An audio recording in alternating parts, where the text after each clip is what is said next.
A gente sabe que Deus é um Deus zeloso e que cuida de nós. Aos israelitas, por exemplo, ele deu tudo que eles precisavam para sobreviver no deserto. Fez o mar vermelho abrir, fez pão cair do céu, água sair de pedra. Em 1 Pedro 5,7 diz: lancem sobre ele toda a sua ansiedade, porque ele tem cuidado de vocês. Em Salmos 1,45 diz: o Senhor cuida de todos os que o amam. E Jesus ainda afirma em Lucas 12: não se preocupem com sua própria vida, quanto ao que comer, nem com o seu próprio corpo, quanto ao que vestir. Observem os corvos, não semeiam, nem colhem, não têm armazéns nem celeiros, contudo, Deus os alimenta. E vocês têm muito mais valor do que as aves. Mas é muito fácil a gente ler essas passagens na Bíblia e simplesmente não acreditar que realmente Deus cuida da gente. E eu sei que é muito difícil manter a fé nesses momentos tão tenebrosos que a gente tem passado, onde a morte, tá nos cercando de todos os lados, mas Deus ainda olha pra nós. E nesse vídeo eu vou contar uma história simples, de como Deus cuidou de mim num momento muito difícil da minha vida, do dia que Deus me deu a Sheila.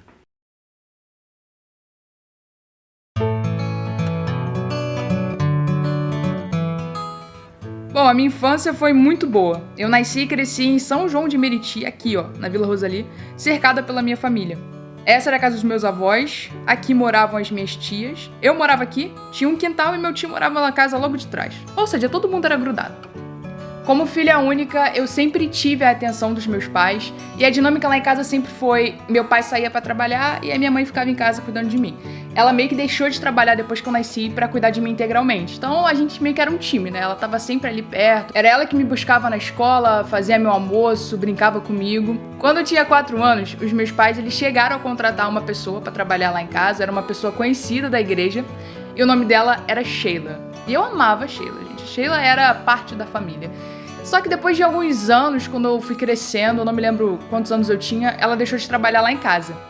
E em 2010, quando eu tinha 11 anos, eu me mudei de São João de Meriti e fui pra Jacarepaguá. E pela primeira vez na vida, eu tava me mudando pra longe da minha família e também saindo da escola que eu tava estudando desde o maternal. E como meu pai trabalhava o dia inteiro praticamente, a única coisa que não mudou foi a minha mãe. Ela continuou ali comigo e a gente tinha a nossa rotina também. Eu lembro que quando eu chegava da escola, a gente via um programa muito ridículo, da Cidinha Campos. Era um jornal, sei lá que era aquilo. Era uma galhofada do cacete. Mas a gente amava, eu amava passar aquele tempo com a minha mãe. A minha mãe tava sempre ali por mim, né? A única coisa que não mudou era a minha mãe. Até que mudou, né? Porque em 2011... a minha mãe arrumou um emprego, né? 1 ano depois que a gente se mudou, ela conseguiu um emprego que ela tanto queria. E, mano, foi um milagre ela ter conseguido esse emprego. Foi uma bênção de Deus. Isso é uma história à parte. Porque as chances dela conseguir eram quase zero. Mas ela conseguiu.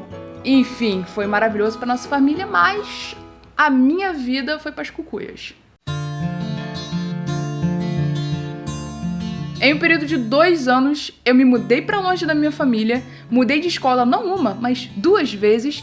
E agora, pela primeira vez, não iria passar o dia com a minha mãe, só veria ela de noite.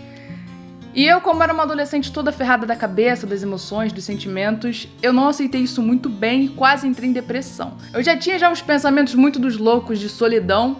E aí, meu irmão, quando tirou minha mãe de perto de mim, o bagulho ficou louco. E aí eu fiquei muito triste, muito sozinha. E meus pais chegaram a contratar uma pessoa pra cuidar da casa, pra cuidar de mim.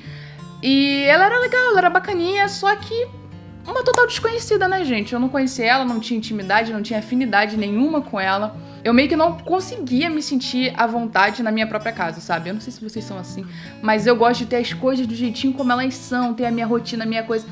Mano, minha mãe saiu, que era a pessoa que tava sempre comigo. Entra uma desconhecida e eu tenho que me acostumar. Não me acostumei, foi tenebroso. A minha nova rotina era: chegava da escola, me trancava no quarto, ligava pra minha mãe chorando. Era basicamente isso todo dia. A minha mãe, ela tava muito triste porque ela tava muito bem no trabalho. E ver eu nessa situação de quase depressão, mano, quebrava o coração dela. E aí meu pai, meio que tentando achar uma solução, ele perguntou: e por que a gente não conversa com a Sheila? A minha mãe, ela achou meio improvável porque a Sheila morava em São João, né? E Jacarepaguá é meio longe. Só que meu pai continuou com essa ideia na cabeça. E aí no final de semana em que a gente ia visitar o meu avô, que nessa época tava morando na minha casa antiga, e a irmã da Sheila tava morando na casa dele, o meu pai, antes de sair, fez a seguinte oração: Senhor, se for da sua vontade que a Sheila trabalhe aqui, faça a gente se encontrar.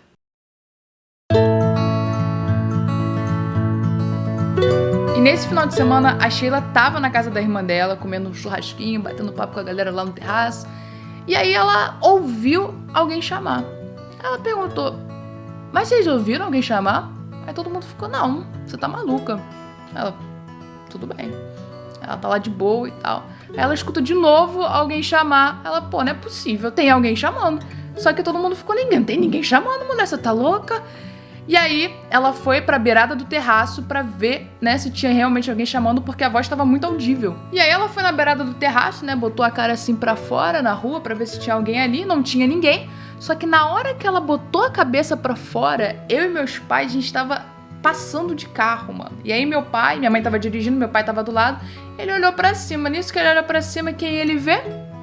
A Sheila. E, gente, não é fácil a gente achar a Sheila em São João. Nossa, foi difícil falar essa frase. Achar a Sheila em São João. Assim, as chances da gente se encontrar eram muito pequenas, mas é Deus, meu irmão, é Deus, cara. Aí na hora a gente encostou o carro, meu pai desceu, fez assim, ó, sinal pra ela descer. Aí ela viu, foi, desceu. E aí ele mandou na lata. Você quer trabalhar lá em casa, lá em Jacarepaguá? E falou tudo. Eu vou pagar tanto, não sei o que, não sei o que. Ela foi falando tudo. Aí ela ficou, você tá assim e tal. E aí no final ela falou, você topa?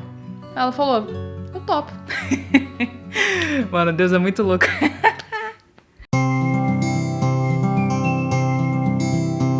Aí você pode me contar mais ou menos como tava a tua vida antes de você vir trabalhar aqui? Como é que tava a minha vida? Se você se lembrar. A minha vida tava péssima. Não sei de que forma que tu vai botar, mas eu tava sem dinheiro, tava sem condições, sem nada. Tava deprimida, me sentindo muito sozinha, com 2 filhos para criar, sentindo de uma forma mesmo que só Deus para fazer o que fez. Ele usou um homem para falar para mim, ele ia me exaltar.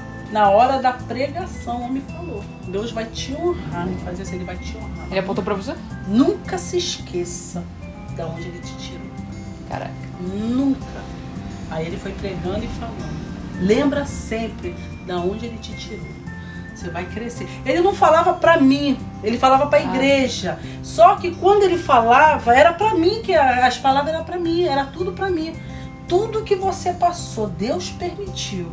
Agora chegou a tua hora de você dar o grito da vitória.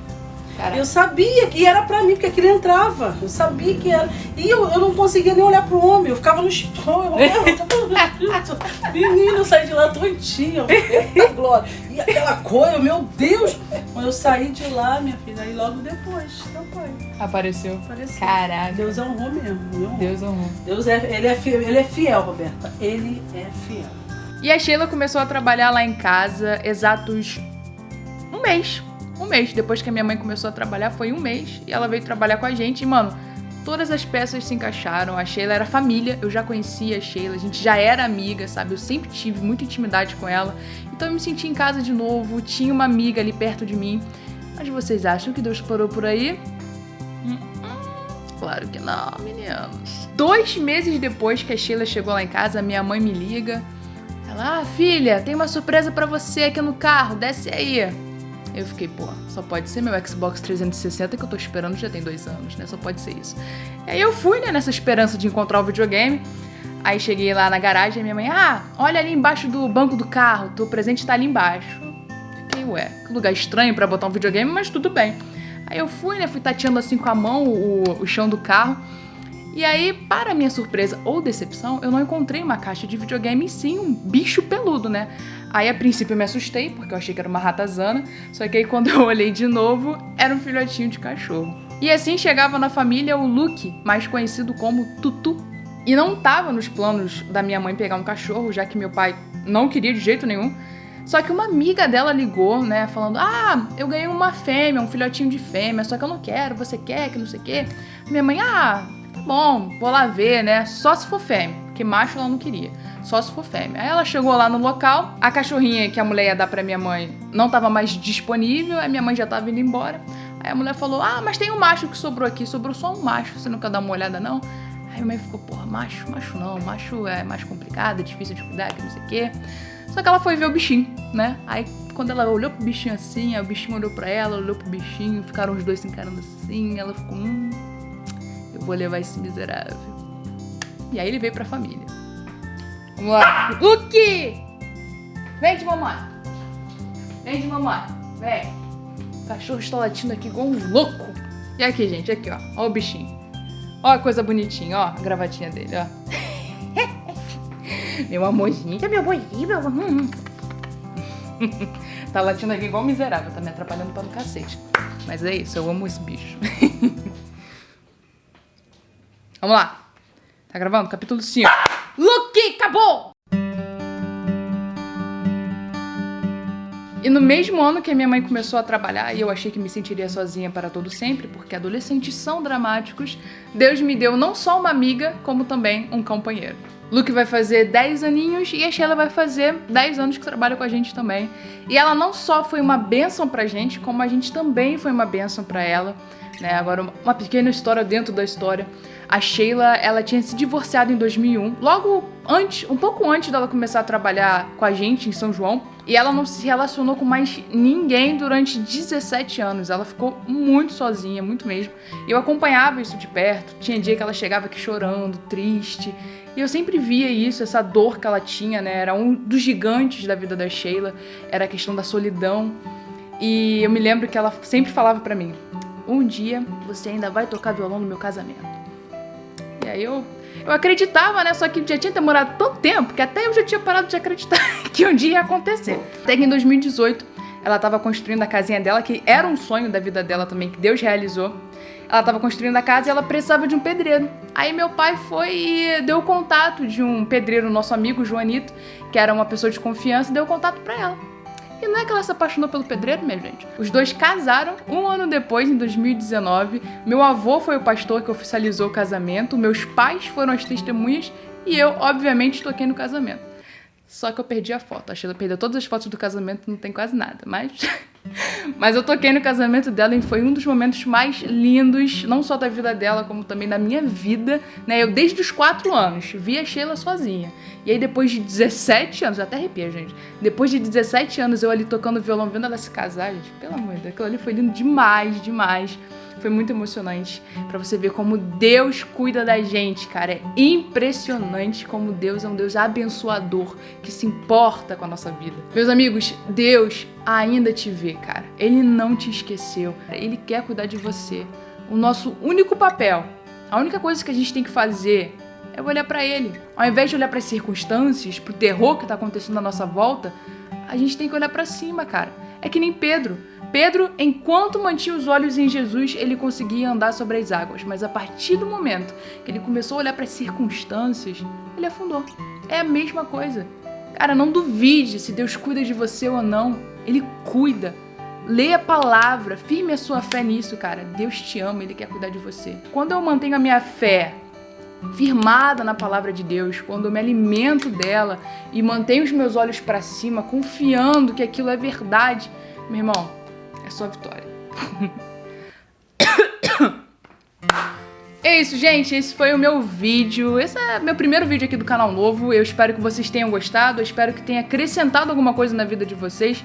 É uma história simples, né? Assim, nada absurdo. Não foi uma cura de um câncer ou um manco que começou a andar. Nada disso. Mas é uma história que toda vez que eu lembro eu fico até um pouco emocionada, porque Deus cuidou de mim de uma forma muito, cara, muito perceptível. E se vocês acham que essa história vai fazer diferença na vida de alguém, compartilha aí com seus amigos. Se inscreve aqui nesse meu canal novo, que deve ter o total de 0 inscritos. Compartilha. Deixa um comentário aqui embaixo também, eu quero ver a opinião de vocês. Se vocês têm uma história também parecida, ou uma história onde Deus mostrou o cuidado dele, deixa aqui nos comentários, eu quero também saber as histórias de vocês. E é isso, meus filhões. Beijão, um abraço, tchau.